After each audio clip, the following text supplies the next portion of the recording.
اب جب بندے کو توفیق الہی مل گیا تو وہ راہ عبادت پہ کھڑا ہو جاتا ہے، اور عبادت کی جو سب سے پہلی وادی ہے وہ یا تو ہم اس کو علم کی وادی کہتے ہیں یا تو ہم اس کو معرفت کی وادی کہتے ہیں، تاکہ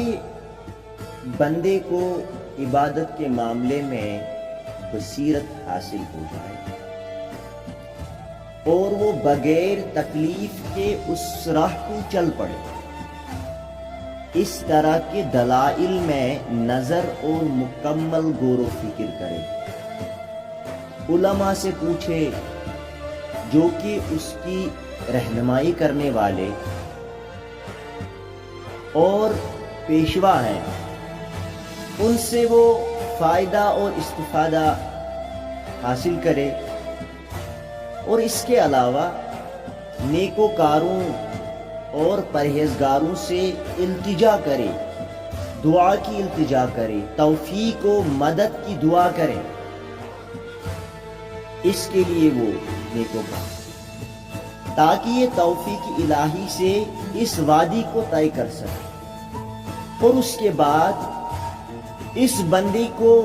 غیب پر علم اور یقین نصیب ہو جائے۔ اور وہ یقین کیا ہے؟ وہ یقین یہ ہے کہ بندے کا کوئی ایک معبود ہے جو اکیلا ہے، واحد ہے اور یکتا ہے، جس کا کوئی شریک بھی نہیں ہے، کوئی ثانی بھی نہیں ہے، جس نے اس کو زندگی بخشی، پیدا کیا اور اس بندے پر ساری نعمتیں فرمائی، اس پر اپنا شکر لازم کیا اس بندے نے، کیونکہ اللہ نے اسے ظاہر اور باطن دونوں میں سے اطاعت اور فرما برداری کا حکم دیا ہے، اور اللہ نے ہی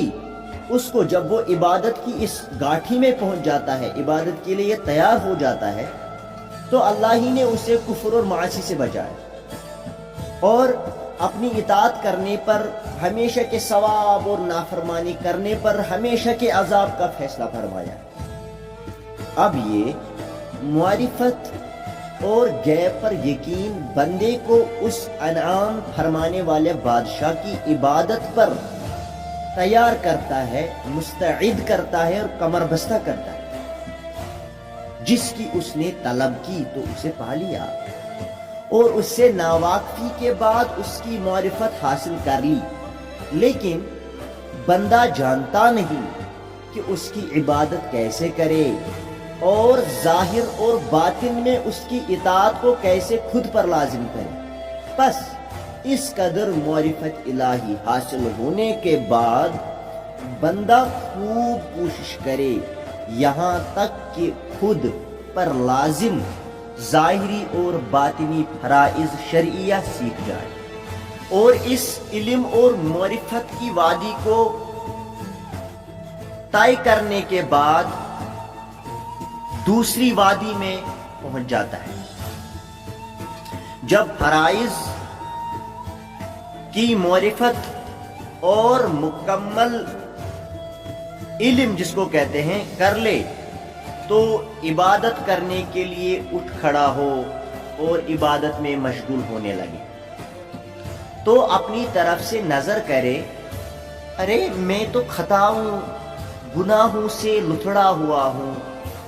اکثر لوگوں کا یہی حال ہے، ہمارا یہی حال ہے، اور بندہ اپنے خود سے کہے، اپنے سیلف سے کہے، میں عبادت کی راہ پہ کیسے گامزن ہو سکتا ہوں؟ اب تو میں نے علم حاصل کیا، پہلی وادی میں معرفت حاصل کی، اب جب میں دوسری وادی میں پہنچ جاتا ہوں تو بندہ اپنے سیلف سے پوچھے کہ اب میں عبادت کی راہ پہ کیسے گامزن ہو سکتا ہوں، حالانکہ میں تو گناہوں سے بھرا ہوا ہوں اور اس وقت ان پر ڈٹا ہوا ہوں، لہذا ضروری ہے کہ پہلے میں گناہوں سے توبہ کروں۔ اب یہ توبہ کی وادی ہے،